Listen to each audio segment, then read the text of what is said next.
first Wall of Death came to England in about 1928, and my grandparents started in 1931, but we've been at it ever since. You want to go forward? It's the last one of the afternoon. Let's go. Now it's 32 foot in diameter and it's 20 foot high and as straight up and down as the walls of your very own home. In the early days, there were a lot of accidents on the Wall of Death. There were a few deaths as well. The old riders used to say, when you do fall off, try and kick yourself away from the bike. But the truth is, it happens that quick that you don't get the opportunity. My granddad had 72 stitches putting his face back on. He also nearly lost his arm. He had his arm off. Although my family and I make it look very simple, it is very dangerous. People do get hurt, and it's just called the Wall of Death for that fact.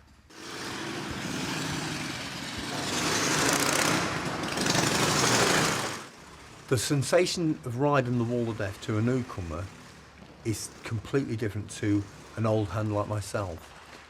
Everything's spinning towards them very fast. The G-forces on the wall, you're pulling about 3 Gs, you can't move.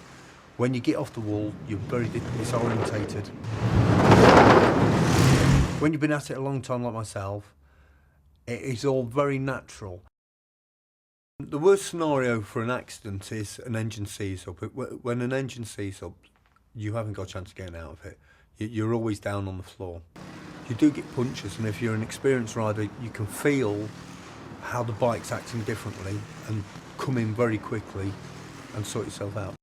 Then on the very hot days, you can get blacked out because your heart can't get the blood up to your brain fast enough through the Gs that we're pulling. When there's 3 of you on the wall at the same time, if you get one of you black out, you're in serious trouble. When it does happen, the audience don't like it, particularly if you don't stand up quick.